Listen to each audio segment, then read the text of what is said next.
Hello नमस्कार dear student, welcome to success career. आज की इस वीडियो में आप लोग देखने वाले हैं जैसा कि हम लोग बार का एग्जाम डेट भी आ चुका है और हमने आप लोगों को प्रैक्टिस सेट करवा रहे थे। ये मॉडल प्रैक्टिस सेट 7 है, ठीक है। यदि आप बार की तैयारी कर रहे हैं या एनपीसीआईएल के, तो सभी मॉडल प्रैक्टिस सेट को आप लोग देख लीजिए। एक प्रैक्टिस सेट में हमने 50-50 क्वेश्चन करवाए हैं, तो ये 7वां प्रैक्टिस सेट है, यानी कि टोटल आप लोगों का कितना क्वेश्चन होने वाला है, 350 क्वेश्चन आप लोग का हो जाएगा। तो मैं उन सभी का लिंक आप लोगों को डिस्क्रिप्शन बॉक्स में दे दूंगा। साथ में यदि आप बार की एग्जाम की तैयारी करना चाहते हैं तो आप क्या कर सकते हैं, सक्सेस कैरियर .classx.co.in के ऑफिशियल वेबसाइट पे आके यहाँ पे टेस्ट सीरीज में जाएंगे। यहाँ 3 डॉटेड, अगर मोबाइल में खोलेंगे तो 3 डॉटेड लाइन दिखाई देगा। टेस्ट सीरीज ओपन करना है। टेस्ट सीरीज में आपको फिटर, इलेक्ट्रीशियन और इलेक्ट्रॉनिक्स मैकेनिक्स और इसके लिए स्टेज 1 के लिए आप लोगों को सारी टेस्ट मिल जाएगा। तो आप लोग ज्वाइन कर सकते हैं मात्र 99 रुपए। और साथ में यहाँ पे मोबाइल ऐप भी है, जिससे आप लोग मोबाइल ऐप में भी सेम चीजें सेम पेमेंट में आप दोनों जगह लगा सकते हैं। देखिए, स्टेज 1 के लिए यहाँ मॉक टेस्ट है, plant operator, fitter, electrician, electronics mechanic के लिए यहाँ तैयार कर दिया गया है। साथ में अगर आप ई बुक वाले सेक्शन में जाएंगे तो वहाँ पे आपको ई बुक मिल जाएंगे, यानी कि मॉडल प्रैक्टिस सेट आप लोगों को मिल जाएगा, जो कि पीडीएफ फॉर्मेट में है, तो वहां से डाउनलोड कर सकते हैं। चलिए आज की क्लास को हम लोग स्टार्ट करते हैं। जैसा कि फिटर ये प्रैक्टिस सेट आप लोग का 7वां है। आप लोगों को अगर आंसर पता होगा ना, तो आप कमेंट बॉक्स में मुझे बताते रहिएगा। चलिए यहाँ पे पहला क्वेश्चन देखते हैं, यानी कि 301 नंबर का क्वेश्चन। एक बड़े सर्कल या बड़े व्यास की आर्क स्क्राइब करने के लिए शीट मेटल वर्क में किस टूल का उपयोग किया जाता है? तो शीट मेटल जो है वर्क में हम ट्रेमल का यूज करते हैं। करेक्ट आंसर बी हो जाएगा। फटाफट हम करते चल रहे हैं क्योंकि आप लोगों को समय कम बचा है और मॉडल प्रैक्टिस सेट अभी बचे हुए हैं जिनको कराने हैं। देखिए, हल्के असेंबली काम के लिए किन रिवेटों का उपयोग किया जाता है? तो हल्के असेंबली काम के लिए जो रिवेट उपयोग में लाया जाता है वो होता है conical head rivet. Correct answer हो जाएगा। अगले क्वेश्चन पर बढ़ते हैं। दिया है कि रिवेट हेड के दूसरे सिरे की फार्मिंग के लिए किस टूल का उपयोग किया जाता है? तो रिवेट हेड के दूसरा सिरा, एक देखिए, एक सिरा तो जो होता है वो हेड होता है, ठीक है, रिवेट में, और दूसरा सिरा क्या होता है, उसका टेल होता है। तो टेल को हम लोग फार्मिंग करने के, टेल को यानी कि हेड के आकार में बनाने के लिए हम लोग क्या इस्तेमाल करते हैं? तो हम लोग रिवेट स्नेप का इस्तेमाल करते हैं। करेक्ट आंसर क्या हो जाएगा? डी ऑप्शन हो जाएगा। नेक्स्ट क्वेश्चन देखिए, नीचे दिखाए गए शीट मेटल वर्क नोच का क्या नाम है? इस नोच का आप लोगों को क्या नाम है ये बताना है। तो इस नोच का नाम देखिए स्क्वायर नोच बोलते हैं, ठीक है, स्क्वायर नोच। करेक्ट आंसर हो जाएगा सी। नेक्स्ट क्वेश्चन देखेंगे, 305 नंबर। दिया है खोखली पिनल पीटने यानी कि होलोविंग पेनल बीटिंग के लिए किस प्रकार के मेटल का उपयोग किया जाता है? तो ये मेटल उपयोग जो लाया जाता है वो है बॉसिंग मेटल। करेक्ट आंसर क्या हो जाएगा? यहाँ पे बी हो जाएगा। इधर आते हैं, ये आप लोग सॉरी 304 नंबर का, यहाँ ये भी सही है। ये भी क्वेश्चन 303 नंबर का भी सही है। चलिए कमेंट बॉक्स में आप न वो बोलिए। देखिए, दिया है कि शीट मेटल वर्क में स्टेक का क्या उपयोग है, ठीक है, शीट मेटल वर्क में स्टेक का क्या उपयोग है ये बताना है। तो स्टेक का उपयोग जो होता है वर्कपीस को सपोर्ट करने के लिए, वर्कपीस को सपोर्ट करते हैं, वर्कपीस को सपोर्ट करते हैं। तो करेक्ट आंसर यहाँ पे क्या हो जाएगा? शीट मेटल वर्क में वर्क स्टेक जो होता है उसका उपयोग वर्कपीस को सपोर्ट करने के लिए किया जाता है। करेक्ट आंसर बी हो जाएगा। नेक्स्ट क्वेश्चन देखिए, एक ग्रूवर का क्या उद्देश्य है? एक ग्रूवर है, उसका उपयोग आपको बताना है। तो ग्रूवर किस लिए उपयोग में लाया जाता है? तो सीम को बंद करने और लॉक करने के लिए एक ग्रूवर का इस्तेमाल करते हैं, ग्रूवर का, ठीक है। नेक्स्ट क्वेश्चन देखिए, धातु के क्षेत्रफल को पिघले हुए शोल्डर में कवर करने के लिए ऑपरेशन को क्या कहा जाता है? तो धातु के क्षेत्र को पिघले हुए शोल्डर में कवर करने के लिए हम लोग टीनिंग ऑपरेशन कहते हैं। करेक्ट आंसर क्या हो जाएगा? डी हो जाएगा। नेक्स्ट क्वेश्चन देखिए, ऑक्सीजन सिलेंडर को किस रंग में पेंट किया जाता है? ये सभी को आंसर बिल्कुल सही होना चाहिए। बिल्कुल अच्छा क्वेश्चन है, ऐसे एग्जाम में ये क्वेश्चन बनता भी है। तो याद रखिएगा, सिलेंडर का जो कलर होता है वो ब्लैक कलर का होता है, काला कलर का होता है। और एसिटिलीन, ठीक है, एसिटिलीन गैस की सिलेंडर का कलर पूछेगा, एसिटिलीन, ठीक है, तो उसका कलर मैरून बताइएगा, मैरून, ठीक है। करेक्ट आंसर मैरून होता है। दोनों को याद रखिएगा, दोनों क्वेश्चन आपके एग्जाम में पूछता है। तो ऑक्सीजन का काला और एसिटिलीन का मैरून। नेक्स्ट क्वेश्चन देखिए, मार्क किए भाग एक्स का क्या नाम है? तो इस पार्ट को आपको नाम बताना है, इस पार्ट्स को क्या बोला जाता है, ठीक है। तो याद रखिएगा, ऊपर से जो पाइप आती है ना, ठीक है, ये जो है वाल्व है, ऊपर से जो पाइप आती है वो ऑक्सीजन वाल्व होता है। तो ये कौन सा वाल्व है? Oxygen control valve. Correct answer. नीचे वाला जो वाल्व यहाँ पे लगा होता है वो कौन सा होता है? वो एसिटिलीन कंट्रोल वाल्व होता है। और यहाँ पे ये मिक्स होता है ना, यानी कि ये वाला पार्ट्स पूरा क्या कहलाता है, मिक्सिंग चेम्बर कहलाता है, ठीक है। और ये पूरा हैंडल है, ये पूरा क्या है, हैंडल है। नेक्स्ट हैंडल मतलब जहां से हम लोग पकड़ते हैं इस ब्लो पाइप को। नेक्स्ट क्वेश्चन बढ़ते हैं। नीचे दिए गए पीपीई का नाम क्या है। पीपीई का फुल फॉर्म आपसे एग्जाम में पूछ सकता है, क्या होता है, पर्सनल प्रोटेक्टिव इक्विपमेंट। क्या होता है, पर्सनल प्रोटेक्टिव इक्विपमेंट होता है, ठीक है, याद रखिएगा। तो ये कौन सा इक्विपमेंट है, पर्सनल प्रोटेक्टिव इक्विपमेंट। तो ये वेल्डिंग हैंड स्क्रीन है, यानी कि वेल्डिंग करते समय हैंड से स्क्रीन को पकड़ा जाता है। यहां से देखिए हैंडल लगा हुआ है। चलिए नेक्स्ट क्वेश्चन, ऑक्सीजन सिलेंडर की भंडारण क्षमता कितनी होती है। बहुत ही अच्छा क्वेश्चन है। देखिए ऑक्सीजन सिलेंडर की जो भंडारण क्षमता होती है वो 7 मीटर क्यों होता है। करेक्ट आंसर क्या हो जाएगा, ए हो जाएगा। नेक्स्ट क्वेश्चन देखेंगे, गैस कटिंग के दौरान उड़ती चिंगारियों से बचने के लिए किस उपकरण का उपयोग किया जाता है। चमड़े की टोपी, चमड़े का एप्रन। तो चमड़े का एप्रन प्रयोग किया जाता है। वैसे तो सारी चीजें यूज करते हैं, लेकिन चमड़े का एप्रन मतलब बॉडी पे पूरा पहन लिया जाता है, जिससे कि चिंगारी वगैरह की अगर छींटे भी आते हैं ना तो जलने से बच जाता है। नेक्स्ट क्वेश्चन देखेंगे, एसी वेल्डिंग ट्रांसफार्मर की हानि क्या है। एसी यानी कि अल्टरनेट करंट वेल्डिंग ट्रांसफार्मर की हानि बताना है। तो यहाँ जो मुख्य हानि होता है वो नॉन फेरस मेटल की वेल्डिंग के लिए उपयुक्त नहीं होती है, इसलिए करेक्ट आंसर क्या हो जाएगा, डी हो जाएगा। नेक्स्ट क्वेश्चन देखिए, दिए नीचे दिखाए गए टूल का क्या नाम है। ये देखिए बहुत ही अच्छा क्वेश्चन है। ये चित्र में आप लोग देख रहे हैं, इसे हम लोग बोलते हैं, देखिए यहाँ पे स्टार टाइप का ये व्हील बना होता है, तो इसलिए स्टार व्हील ड्रेसर बोलते हैं। इसका काम क्या है कि जो यहाँ पे देखेंगे, अगर आपका ग्राइंडिंग व्हील अगर क्या हो जाता है, ग्लेजिंग हो जाता है, यानी कि उसके जो कड़ है वो अगर घिस कर चिकने हो जाते हैं, तो ये ड्रेसिंग के माध्यम से इसको क्या किया जाता है, फिर से शार्प की जाती है, यानी कि ग्राइंडिंग करने लायक बनाई जाती है। नेक्स्ट क्वेश्चन देखिए, ग्राइंडिंग व्हील में बांड की मजबूती किसके द्वारा इंगित की जाती है। तो बांड जो होता है उसकी मजबूती हम यहाँ पे इंगित करते हैं, वो ग्रेड के द्वारा इंगित करते हैं, ठीक है। ग्रेन जो होता है, ग्रेन की साइज होती है, वो याद रखिएगा। नेक्स्ट क्वेश्चन पे चलते हैं, कास्ट आयरन में कार्बन की मात्रा कितनी होती है। तो कास्ट आयरन में कार्बन की जो मात्रा होती है वो 2 से 4% होती है, याद रखिएगा। तो करेक्ट आंसर क्या हो जाएगा, यहाँ पे ए ऑप्शन सही हो जाएगा। नेक्स्ट क्वेश्चन बढ़ते हैं, वर्नियर माइक्रोमीटर मार्क किए पार्ट एक्स का नाम। यहाँ पे देखिए मार्क एक्स किया गया है, इसी पार्ट्स का नाम आपको बताना है। तो इसे हम लोग बोलते हैं क्या, इसे हम लोग बोलते हैं थिम्बल। क्या बोलते हैं, थिम्बल। और यहाँ पे देखिए, अगर हम माइक्रोमीटर यहाँ पे आप लोगों के सामने कुछ बना देता हूँ, कुछ इस प्रकार माइक्रोमीटर बना रहता है, थोड़ा सा देख लीजिए। अगर थोड़ा फिगर इधर उधर भी होता है तो आप लोग थोड़ा मैनेज करिएगा, ठीक है। यहाँ पे जो पार्ट्स होता है इसे बोलते हैं एनविल। एग्जाम में क्वेश्चन पूछा हुआ है, तो आप लोग इसको भी याद रखिएगा। यहाँ पे स्पिंडल रहता है, स्पिंडल इनवार। और अगर मटेरियल पूछा जाए तो ये इनवार स्टील से बनाया जाता है। इसे बोलते हैं मेन डिवीजन। इसको क्या बोला जाता है, मेन डिवीजन। इसको क्या बोलते हैं, इस वाले पार्ट को माइक्रोमीटर डिवीजन। ये सभी याद रखना है। पीछे यहाँ पे आप देखेंगे हैंडल के पीछे एक लॉक नट लगा, रैचेट लगा होता है, जो कि स्टॉप करने का काम आता है, यानी कि माप पूरा सही ले रही है वो काम करता है ना। तो ये सभी आप लोगों को याद रखना है। तो यहाँ कौन सा हो जाएगा, ये थिम्बल करेक्ट आंसर हो जाएगा, ठीक है। एनविल मैंने बता ही दिया, स्पिंडल हमने बता ही दिया, रैचेट स्टॉप मैंने बता ही दिया, और ये वाला पार्ट्स बैरल होता है। और अगर पूछे कि ये किस सिद्धांत पे काम करता है, तो नट और बोल्ट किस सिद्धांत पे काम करता है, ये याद रखिएगा। नेक्स्ट क्वेश्चन पे देखिए, नीचे दिखाए गए रीमर का नाम बताइए। देखिए ये रीमर आप लोग के सामने है, इस रीमर का नाम बताना है। तो ये टेपर पिन रीमर है। कौन सा रीमर है, taper pin reamer. Correct answer क्या हो जाएगा, डी हो जाएगा। हेलिक्स रीमर में यहाँ पे हेलिक्स टाइप का फ्लूट कटा रहता है, याद रखिएगा। नेक्स्ट क्वेश्चन देखेंगे, किस कास्ट आयरन में मशीन टूल में टूल की कंपन और चेंटरिंग को कम करने की क्षमता होती है। तो किस कास्ट आयरन में मशीन टूल में टूल की कंपन जो होती है और चेटरिंग, यानी कि जो आवाज निकलता है वो कम कर देता है, किस प्रकार का कास्ट आयरन इस्तेमाल करते हैं। तो वो हम ग्रे कास्ट आयरन जो होती है, इसके अंदर मशीन टूल में कंपन और चैटरिंग कम होती है। नेक्स्ट क्वेश्चन देखिए, किस फर्नेस का उपयोग राट आयरन के उत्पादन के लिए किया जाता है। तो मैंने राट आयरन का मतलब होता है यहाँ पिटवा लोहा, ठीक है, पिटवा लोहा। तो किसका इस्तेमाल करते हैं, तो पिटवा लोहा के याद रखिए, पुडलिंग बत्ती। 3 तरह के क्वेश्चन यहाँ पे पूछते हैं, तो आप लोगों को सभी देख लीजिए। कास्ट आयरन यानी कि यहाँ पे ढलवा लोहा का पूछ लेता है, कास्ट आयरन। ये भी पूछ लेता है किस में बनाया जाता है, तो ये हमें क्यूपोला फर्नेस में बनाया जाता है। उसके बाद पूछ लेता है पिग आयरन, ये भी याद रखिएगा। तो इसे किस भट्टी में बनाया जाता है, फर्नेस में बनाया जाता है।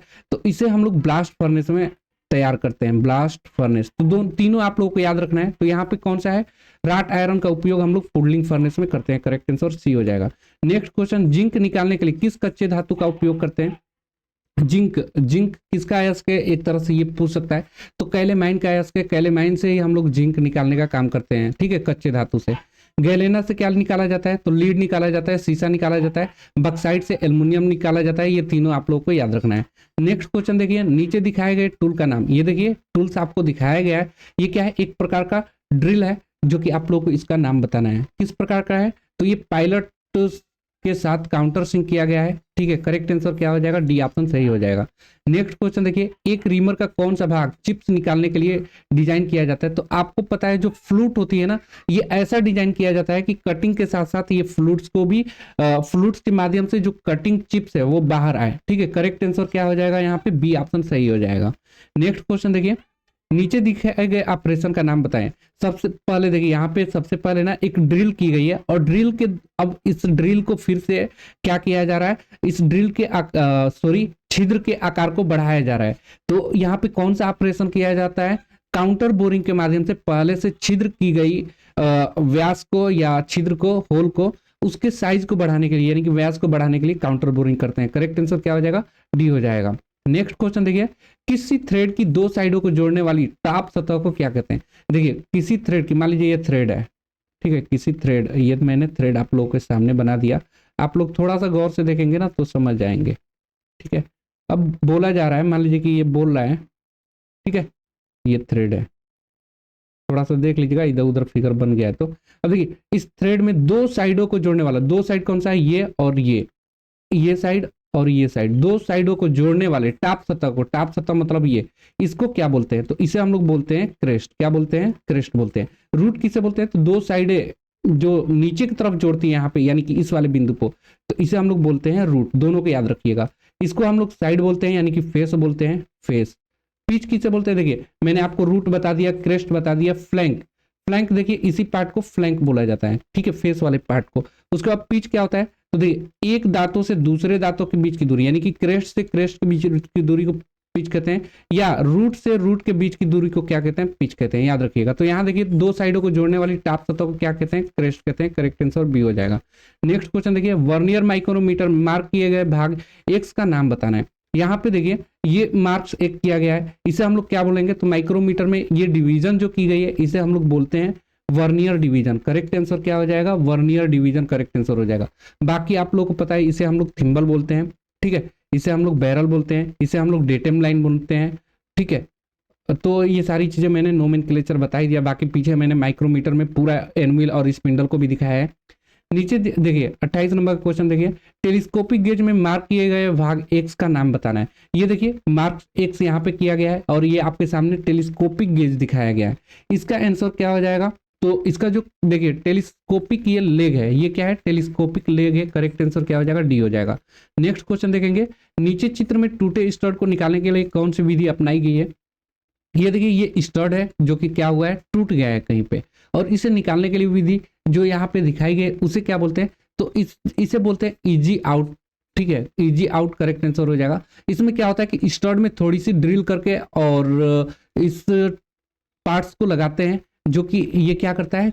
एंटी क्लॉकवाइज घुमाते हैं, एंटी क्लॉकवाइज, तो ये हमारा जो स्टड है उसको निकाल देता है। नेक्स्ट क्वेश्चन देखेंगे, एक रीमर का क्या उद्देश्य है? एक रीमर है, उसका उद्देश्य आप लोगों को बताना है। तो आप लोग जानते हैं कि रीमर का उद्देश्य ड्रिल किए गए छेद को सही साइज तक फिनिशिंग करने के लिए किया जाता है। रीमर एक फिनिशिंग प्रक्रिया है। पहले हम किसी पार्ट्स के अंदर ड्रिल करते हैं, और ड्रिल जो होता है रफ होता है, तो उसे हम लोग फिनिशिंग करने के लिए हम लोग रीमर का उपयोग करते हैं। नेक्स्ट क्वेश्चन देखिए, दिया है कि एक 15 मिलीमीटर व्यास की रीमर के छेद रिम्ड होल का ड्रिल साइज बताइए। तो देखिए यहाँ पे रिम ड्रिल साइज आप लोगों को बताना है। तो इसका फार्मूला आता है rim drill size equal to rim size, यानी कि रिम का व्यास माइनस अंडर कट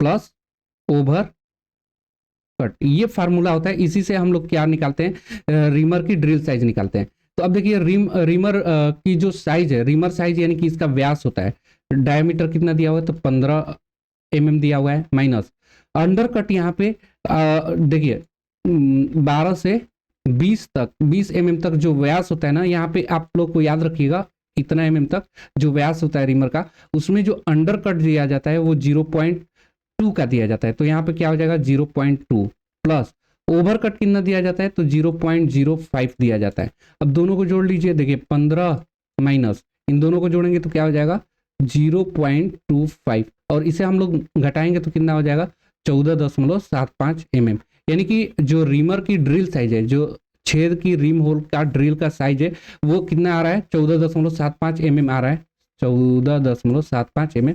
तो करेक्ट आंसर क्या हो जाएगा ए हो जाएगा। देखिए चलिए नेक्स्ट क्वेश्चन बढ़ते हैं। दिया है कि ड्रिल किए गए छेद पर स्पाट सतह बनाने के लिए किए जाने वाले ऑपरेशन का क्या नाम है।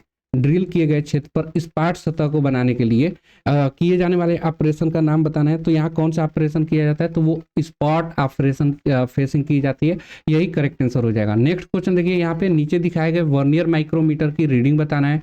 यहाँ पे सबसे पहले देखेंगे कि रीडिंग कैसे हम लोग निकालेंगे इसका। तो देखिए इस माइक्रोमीटर की रीडिंग आप लोगों को बताना है, तो कैसे बताएंगे आप लोग। देखिए यहाँ नीचे दिए गए वर्नियर माइक्रोमीटर की रीडिंग निकालने के लिए सबसे पहले देखिए मेन डिवीजन पे कितना बना है, तो यहाँ तक क्या हो जाएगा 5 mm 6 mm, देखिए 1 mm 2 mm 3 mm 4 mm 5 mm 6 mm 7 mm 8 mm 9 mm। तो 9 mm तो ऐसे हो गया 9 mm, ठीक है मेन डिवीजन पे। अभी मेन डिवीजन पे 9 mm के बाद ये आधा mm है, क्योंकि देखिए यहाँ से यहाँ तक 1 है 2 है 3 है 4 है 5 है, तो इसके बीच में आधा है ना, तो ये क्या है आधा mm है। तो 9 तक हमने आ गया तो ये आधा mm भी दिखा रहा है, तो ये कितना हो जाएगा 0.50 mm।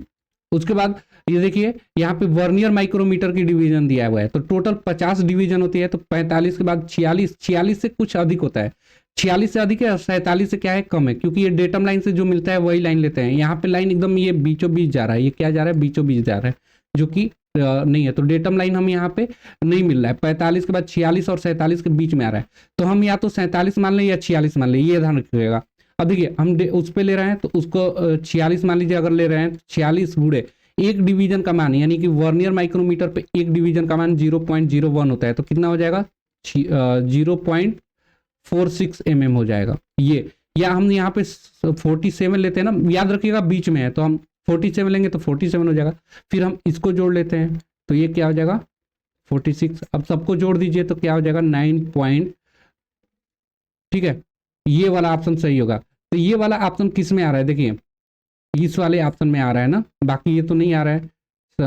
ये देखिए 47 से तो अधिक नहीं है, 47 से कम है, अगर 47 जोड़ते हैं तो 9.97 सॉरी ये 4 5 4 9 45 से 46 9 आ रहा है ना, और फिर इसके बाद 6 7। तो यहाँ देखिए ये तो है ही नहीं, ये भी नहीं है, ये 9.92 नहीं आएगा, इतना कम भी नहीं आएगा, तो यही हमारा क्या हो जाएगा 9.963। क्योंकि देखिए यहाँ पे 47 होता है तो अधिक हो जाता है, 47 यहाँ पे तो है नहीं, 97 तो है नहीं, क्योंकि 97 हो जाता है 96, तो यही हमारा क्या आंसर हो जाएगा, बी ऑप्शन सही हो जाएगा। नेक्स्ट क्वेश्चन देखेंगे, ब्लास्ट फर्नेस में फ्लक्स के रूप में ब्लास्ट फर्नेस में फ्लक्स के रूप में लाइम स्टोन का क्या उद्देश्य है। लाइम स्टोन का उद्देश्य बताना, तो लाइम स्टोन का उद्देश्य जो होता है पिघला हुआ स्लैग बनाने के लिए करते हैं। करेक्ट आंसर क्या हो जाएगा ए हो जाएगा। नेक्स्ट क्वेश्चन देखिए, किस माइक्रोमीटर में विनिमय एनविल इंटरचेंजेबिलिटी एनविल का प्रावधान है। ठीक है, तो यहाँ जो करेक्ट आंसर हो जाएगा वो क्या हो जाएगा screw thread micrometer correct answer हो जाएगा। नेक्स्ट क्वेश्चन देखिए, BIS प्रणाली में मूलभूत विचलन फंडामेंटल डिवीजन की संख्या कितनी है। ठीक है, BIS प्रणाली में मूलभूत विचलन के लिए जो फंडामेंटल डिवीजन है वो आपको याद रखना है, बिल्कुल ये क्वेश्चन पूछता है, तो ये 25 डिवीजन होती है या डेविएशन होती है, याद रखना है। नेक्स्ट देखिए, कितने मूलभूत टॉलरेंस ग्रेड होती है उपलब्ध होती है, तो टॉलरेंस ग्रेडों की संख्या जो होती है वो 18 ग्रेड होते हैं। नेक्स्ट क्वेश्चन देखिए, वह चरम अनुमेय साइज एक्सट्रीम परमिसिबल साइज क्या होती है जिसके भीतर ऑपरेटेड द्वारा एक घटक बनाने की आशा की जाती है। तो ये करेक्ट आंसर हो जाएगा, साइज की लिमिट करेक्ट आंसर हो जाएगी। नेक्स्ट क्वेश्चन देखिए, ड्राइंग में 25 ठीक है यहाँ पे दिया है और लिमिट दे दिया है प्लस 0.02 और माइनस में भी दे दिया है 0.02 का मिलीमीटर का हम दिया गया है। टॉलरेंस कितना होगा, टॉलरेंस यहाँ पे कितना होगा ये आपको बताना है। तो देखिए टॉलरेंस निकालने के लिए मैक्सिमम लिमिट कितना दिया हुआ है प्लस में 0. देखिए इस बार से ग्राफ से सुनिए, इधर की तरफ चलते हैं तो ये इसमें पॉजिटिव में दिया, और इधर के साइड में हम चलते हैं तो माइनस में भी लिमिट दिया हुआ है। तो टोलरेंस क्या होता है, टोटल टोलरेंस कितना हो जाएगा, देखिए 1 2 3 4, इनके बीच में कितना गैप हो जा रहा है, 4, तो वही टोलरेंस होता है। करेक्ट आंसर क्या हो जाएगा, सी हो जाएगा। ठीक है, चलिए नेक्स्ट क्वेश्चन बढ़ते हैं। दिया हुआ है स्क्रैपिंग करते समय उच्च स्थानों की पहचान करने के लिए क्या प्रयोग किया जाता है। तो उच्च स्थानों को पहचानना है तो हम पर्शियन ब्लू का इस्तेमाल करते हैं। करेक्ट आंसर, ये एक मार्किंग मीडिया है। करेक्ट आंसर क्या हो जाएगा, ए हो जाएगा। नेक्स्ट क्वेश्चन देखिए, एक पिच हुए स्क्रैपर की मरम्मत कैसे की जाती है। तो एक पिच हुए स्क्रैपर जो है उसकी मरम्मत कैसे करते हैं, तो उसकी मरम्मत हम लोग ग्राइंडिंग और हॉनिंग के द्वारा करते हैं। करेक्ट आंसर डी हो जाएगा। नेक्स्ट क्वेश्चन देखिए, मार्क की गई एक्स लेथ स्पेसिफिकेशन का क्या नाम है। यहाँ पे एक मार्क की स्पेसिफिकेशन दिखाई गई है। ये देखिए टेल स्टॉक से हेड स्टॉक के बीच की दूरी को ही हम लोग क्या बोलते हैं, लेंथ कहते हैं। तो करेक्ट आंसर क्या हो जाएगा, लेथ की सेंटर की ऊंचाई नहीं है, सेंटरों के बीच की लंबाई है। करेक्ट आंसर क्या हो जाएगा, देखिए लेथ की सेंटरों की ऊंचाई ये होता यहाँ से यहाँ तक। ठीक है, तो ये तो ऊंचाई नहीं दिया है, ये तो सेंटरों के बीच की लंबाई दिया है ना। करेक्ट आंसर क्या हो जाएगा, सी हो जाएगा। नेक्स्ट क्वेश्चन देखिए, लेथ कैरियज में एक स्मार्ट पार्ट बताना है। यहाँ पे पार्ट एक्स का नाम बताया गया है, इस पार्ट्स को आपको बताना है क्या है ये। ठीक है, तो इस पार्ट्स को हम लोग बोलते हैं टॉप स्लाइड, यानी कि ये स्लाइड करता रहता है। करेक्ट आंसर क्या हो जाएगा, बी हो जाएगा। नेक्स्ट क्वेश्चन देखिए, नीचे चित्र में एक्स मार्क किए गए पार्ट्स का नाम बताना है। यहाँ पे कौन सा पार्ट्स दिखाया गया है ये आपको बताना है। तो ये क्या दिखाया गया है, तो यहाँ पे देखेंगे एक क्राउन व्हील दिखाया गया है। कौन सा है, क्राउन व्हील। करेक्ट आंसर क्या हो जाएगा, डी हो जाएगा। नेक्स्ट क्वेश्चन देखिए, टेलीस्कोपिक गेज माप को बढ़ाने के लिए किसका उपयोग किया जाता है। तो टेलीस्कोपिक गेज का माप बढ़ाने के लिए हम लोग जो चीज का इस्तेमाल करते हैं ना, वो है बाहरी माइक्रोमीटर। करेक्ट आंसर क्या हो जाएगा, सी। करेक्ट आंसर हो जाएगा। नेक्स्ट क्वेश्चन देखिए, 346 नंबर दिया है, कोड प्लेट का यानी कि एंगल प्लेट का क्या उद्देश्य है। तो एंगल प्लेट जो होती है उसे हम लोग मार्किंग करने के लिए करते हैं। करेक्ट आंसर क्या हो जाएगा, बी हो जाएगा। नेक्स्ट क्वेश्चन देखिए, 347 नंबर दिया है, हेक्सा ब्लेड में एक के बाद एक दांता अल्टरनेट कटे होते हैं, क्यों विचलित स्ट्रेच किया जाता है।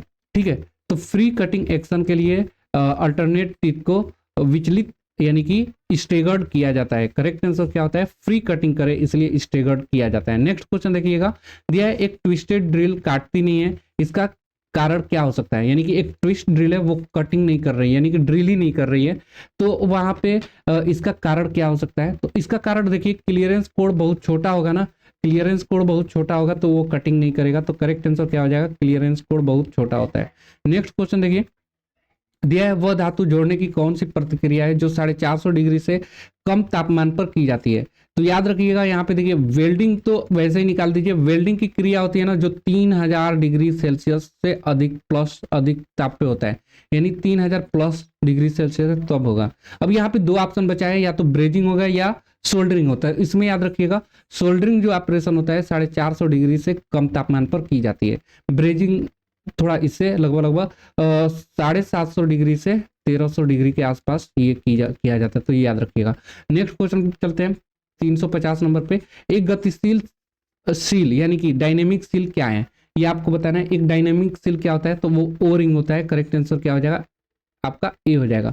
अब चलिए मैं आप लोग को कुछ चीजें बता देता हूँ। यहाँ पे देखिए, अगर आप यहाँ पे वेबसाइट पे या सक्सेस कैरियर ऐप डाउनलोड कर लेंगे यहाँ पे, तो या तो आप दोनों जगह से टेस्ट लगा सकते हैं, successcarrier.classix.co.in, या आप सक्सेस कैरियर मोबाइल ऐप को डाउनलोड कर लीजिएगा। यहाँ पे आप लोग टेस्ट सीरीज में आएंगे तो यहाँ पे आपको टेस्ट सीरीज मिल जाएगा, यानी कि स्टेज 1 के लिए प्रिलिमिनरी एग्जाम के लिए टेस्ट मिल जाएगी, प्लांट ऑपरेटर के लिए, फिटर एडवांस टेस्ट के लिए, फिर इलेक्ट्रीशियन के लिए, फिर इलेक्ट्रॉनिक्स मैकेनिक्स के लिए आपको टेस्ट मिल जाएगा। आप ज्वाइन कर सकते हैं। साथ में आप लोग ई बुक और प्रीवियस ईयर के पेपर पे भी आ सकते हैं, जो कि ऐप में दिया हुआ है। दोनों जगह से एक ही पेमेंट में आप कर सकते हैं। यहाँ तक कि BARC stipended training category second model paper में आप लोग आएंगे, यहाँ पे क्लिक करेंगे तो यहाँ पे देखिए हिंदी और इंग्लिश में 10 पेपर मिल जाएंगे आपको। ठीक है, यहाँ पे मैं जाता हूँ। उसके बाद यहाँ पे आप लोग को स्टेज 1 के लिए यहाँ पे कंप्लीट ई बुक आप लोग को मिल जाएगा। फिर आपको यहाँ पे इंग्लिश में भी मिल जाएगा, यहाँ पे आपको फिटर का मॉडल पेपर। ठीक है, ऐप आप लोग कर लीजिएगा, ऐप में आइए आप लोगों को, फिर फिटर का, इलेक्ट्रीशियन का, टर्नर का। ठीक है, टर्नर के बाद आप इधर आएंगे, एक मिनट थोड़ी मेरा सर्वर डाउन चल रहा है, यानी कि सभी ट्रेड का यहाँ पे ई बुक है, तो आप लोग वहाँ से डाउनलोड कर सकते हैं। ठीक है, मैं यहाँ पे चलिए दोबारा खोल के दिखा देता हूँ, successcareer.classx.co.in। आप लोगों को previous E book and previous year पे आ जाना है। यहाँ पे आने के बाद ई बुक एंड प्रीवियस ईयर पे आप लोग आ जाइएगा। यहाँ पे बार्क स्टिपेंडी ट्रेनिंग, यहाँ पे देखेंगे, देखिए फिटर, इलेक्ट्रीशियन, थोड़ी दिक्कत कर रहा है ये, तो आप लोग ऐप पे ही चले जाइएगा और यहाँ से भी डाउनलोड कर सकते हैं, कोई दिक्कत नहीं होगी मोबाइल में आप लोग ओपन करेंगे तो। ठीक है, तो अगर कोई दिक्कत होती है ना तो आप इस नंबर पे कांटेक्ट कर लीजिएगा, यहाँ पे नंबर दिया गया है 9140822403 पे। किसी तरह की अगर दिक्कत होती है आप लोगों तो आप कांटेक्ट कर सकते हैं। आज के लिए वीडियो में इतना ही। Thanks for watching this video guys, मिलेंगे नेक्स्ट वीडियो में, तब तक के लिए बाय, जय हिंद।